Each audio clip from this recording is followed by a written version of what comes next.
Pria tampan yang membawa batu besar ini, tahun ini baru menginjak usia 15 tahun. Karena situasi keluarga yang miskin. Jadi dia sudah lama putus sekolah. Bekerja keras untuk mendapatkan uang. Kemana dia pergi, juga dibenci. Tapi tidak ada yang mengharapkan. Dia akan menjadi miliarder 1 juta dolar. Terkenal di seluruh Amerika Serikat. Dan kekayaannya, semua dari koran ini. Di atas koran tertulis tentang orang bernama Andrew Carnegie. Dia juga seseorang yang putus sekolah untuk mencari uang di usia muda. Saat dia berumur 12 tahun, dia mulai bekerja sebagai tukang pos. Juga menderita penghinaan terhadap anak laki-laki kaya. Tapi akhirnya, dia masih akan menjadi miliarder juta dolar. Baca di sini, anak laki-laki itu melihat ke langit. Bersumpah, tampilan menghina meremehkannya. Dia juga akan menjadi miliarder. Pulang rumah, anak laki-laki itu memberikan koran itu kepada ayahnya dan berkata, "Saya ingin menjadi miliarder." Tapi sang ayah menjawab seperti ini. "Kamu mengingatku dengan baik. Kamu tidak akan kaya. Kamu hanya bisa menjadi satu jenis orang. Itu adalah orang dari kelas sosial yang lebih rendah. Kakekmu. Begitulah dia mengajari saya. Yang seperti itu. Itulah satu-satunya cara saya bisa mengajari Anda." Dengarkan ayah. Tapi kata-kata yang tidak berarti tidak memiliki alasan. Bocah pendiam itu tidak berbicara. Kemudian lihat ibu yang sakit parah. Dia tidak ingin menjadi seperti ayahnya. Semua hidup hanya sementara seperti itu. Bahkan uang untuk membeli obat untuk ibu. Bahkan tidak bisa memilikinya. Jadi dia memutuskan untuk keluar dan berguling-guling. Karena dia tahu itu hanya mencarikan banyak uang yang bisa menyelamatkan ibunya. Tapi dia tidak tahu itu. Keberangkatan kali ini bertekad sangat jauh dari rumah. Bocah itu tidak punya uang untuk membeli tiket kereta api. Hanya bisa menyelinap naik kereta baru saja gulungan. Begitu. Setelah tidur, dia sampai ke Texas. Kemudian sebelum kereta tiba di stasiun, dia melompat turun dari sana. Dia juga bingung. Tidak tahu harus kemana sekarang. Jadi dia mengikuti sekelompok orang. Datang ke kota kecil. Tepat waktu saja di kota.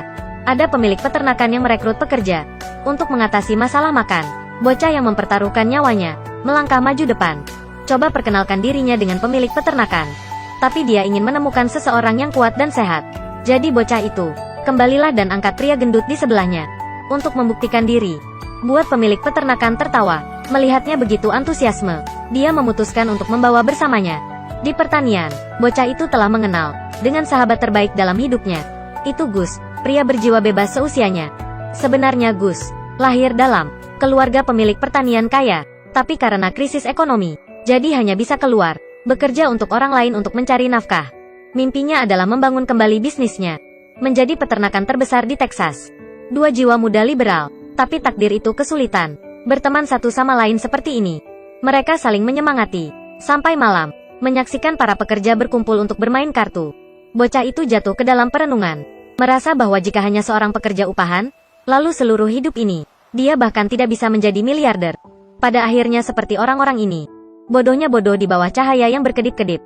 Jadi bocah itu menemukan pemilik peternakan. Dia bertanya langsung. "Saya ingin tahu, bagaimana saya bisa sekaya seperti Anda?" Pemilik peternakan mengatakan kepadanya, ada banyak syarat untuk sukses. Tapi hanya menjadi domba memimpin dalam kawanan. Hanya dengan begitu baru bisa panggil berhasil. Kalimat ini membangunkan dia. Dia bertanya kepada bos, "Jika saya menyelesaikan pekerjaan saya sebelum waktunya, apakah itu dapat menghemat uang Anda?" Bos berkata, "Itu benar." Kemudian bocah itu berkata, "Besok saya bisa menyelesaikan pekerjaan itu. Uang lebih itu. Bisakah kamu berbagi porsi denganku?" Pemilik peternakan menjawab sambil tersenyum. "Aku menghargaimu, tapi kamu tidak akan berhasil. Ayo lihat saja." Pagi hari berikutnya, ketika orang lain menggosok matanya, bangun untuk bekerja, bocah itu tidak terlihat. Ternyata, dia telah bekerja sejak jam 3 pagi. Dia sudah terbiasa dengan proses kerja. Kemudian, dia juga hanya menugaskan orang lain untuk bekerja sama. Seseorang yang bertugas menggali lubang. Orang lain bertanggung jawab atas instalasi. Ini seperti ban berjalan di pabrik. Pemilik peternakan berdiri di satu sisi dan memandangnya. Senyum sangat puas. Begitu, efisiensi kerja mereka meningkat secara signifikan. Jadi selesaikan pekerjaan lebih awal. Bocah itu juga mendapat bonus. Ini uang pertama untuk dia. 30 dong. Setelah mengambil uang, hal pertama yang dia lakukan adalah kirim 20 dong ke rumah. Untuk ibunya membeli obat. Dan pada saat ini, bocah itu mendapat kesempatan. Hal terpenting dalam hidupnya. Satu ikat pinggang emas mengkilap. Tertarik, perhatian bocah malang yang berdiri di sampingnya.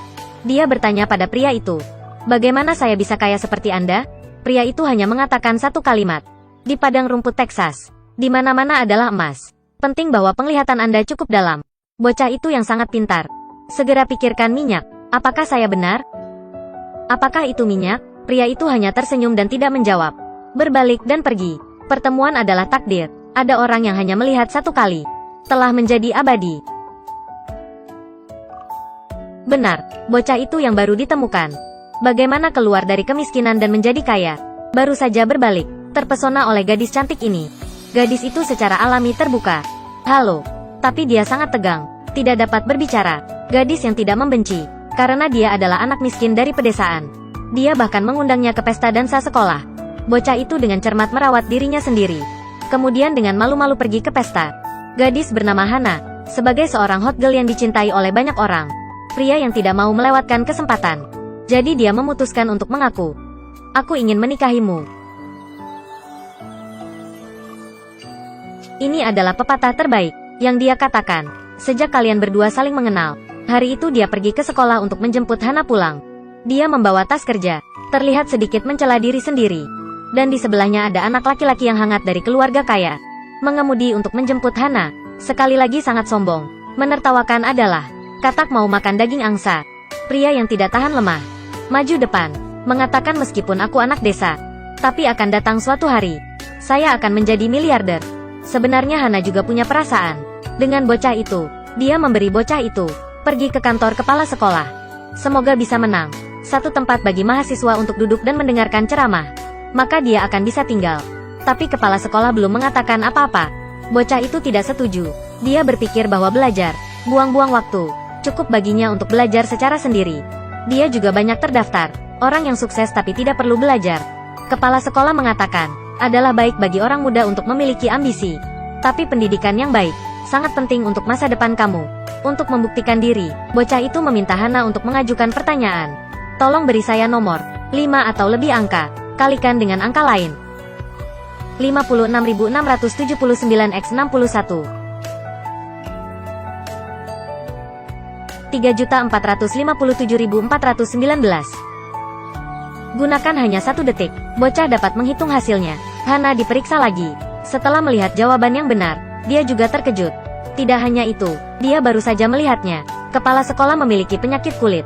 Selanjutnya, penyebab pasti penyakit dapat dikatakan. Lalu dia berkata, kepala sekolah menerima pendidikan yang baik. Pendapatan tahunan mungkin $1.700 kan? Dibandingkan dengan kota ini, itu banyak. Tapi saya tidak puas dengan uang yang sedikit itu. Setelah keluar dari situ, Hana merasa marah. Dengan kata-kata bocah itu, dia berbicara, kamu membuat wajah. Perselisihan menang atau kalah. Hanya melihat, mencela diri sendiri dan kelemahan batin kamu. Setelah mengatakan itu, dia berbalik dan pergi. Hari berikut, Hana melihat anak itu muncul di kelas. Dia sangat senang. Bocah itu yang mendengarkan pendapatnya. Setelah pergi ke sekolah bersama, cinta di antara keduanya semakin kuat. Mereka memiliki waktu yang indah dan indah. Tapi tiba-tiba suatu hari, medan perang menyebarkan berita. Jepang menyelinap menyerang Pearl Harbor. Tapi dia juga seorang pemuda yang bersemangat. Jadi dia berbohong tentang usianya untuk melamar tentara. Setelah mengetahui berita tersebut, gadis itu bertengkar hebat dengannya. Aku tidak ingin menunggumu. Tapi tepat setelah itu, maafkan saya. Hana, aku mencintaimu. Aku akan menunggu kamu. Aku akan selalu menunggumu kembali. Adegan bergerak ke medan perang. Petugas itu memberitahu seorang prajurit baru pergi ke garis depan untuk melaporkan. Tapi dia tidak berani. Anak laki-laki itu melihat itu, langsung memegang surat itu, kemudian tanpa melihat ke belakang, langsung pergi. Setiap kali melihat peluang, bahwa dia benar-benar tidak ketinggalan. Tapi dia terlalu ceroboh. Jadi baru setengah jalan, lalu menginjak ranjau meledak. Beruntung bisa bertemu dengan teman dekat tahun itu, Gus. Sekarang mereka berkelahi bersama. Gus mengambil risiko menariknya kembali. Baru saja menyelamatkan hidupnya. Waktu berlalu dengan cepat, hanya berkedip, anak laki-laki yang menjadi pria. Setelah meninggalkan tentara, dia menggunakan semua tabungan, beli penggali sumur, tapi selamanya tidak bisa menggali minyak. Keluarga itu sangat miskin sehingga mereka hampir kehabisan makanan. Dan mereka masih harus membesarkan 4 anak. Pasti kalian ingin bertanya, dengan siapa dia menikah? Di mana Hana? Lihatlah mata dan wajah istri. Meskipun tidak disebutkan secara eksplisit dalam film, Tapi saya sepenuh hati percaya itu. Dia adalah Hana. Orang ini jenius. Tapi dia nasib tidak baik. Habiskan semua tabungan dia untuk membeli mesin penggali sumur. Tapi tetap tidak bisa menggali minyak. Tapi hari itu, saat bermain dengan anak-anaknya, sebuah kalimat dari seorang putranya membuat dia mengerti. Lihat baik-baik, bisakah kamu mengajariku cara melempar bola? Aku tidak tahu harus membuang kemana. Baik, pasti ada yang tahu. Siapa nama orang-orang itu? Mereka ahli. Benar. Cari ahlinya. Sempurna. Temukan spesialis untuk bekerja di spesialisasi.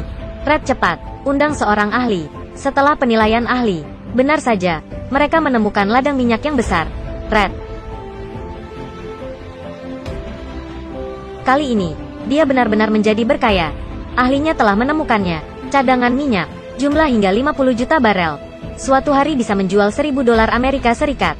Meskipun jarak ke target, menjadi miliarder masih jauh. Tapi menjadi jutawan adalah, itu terlalu lebih banyak.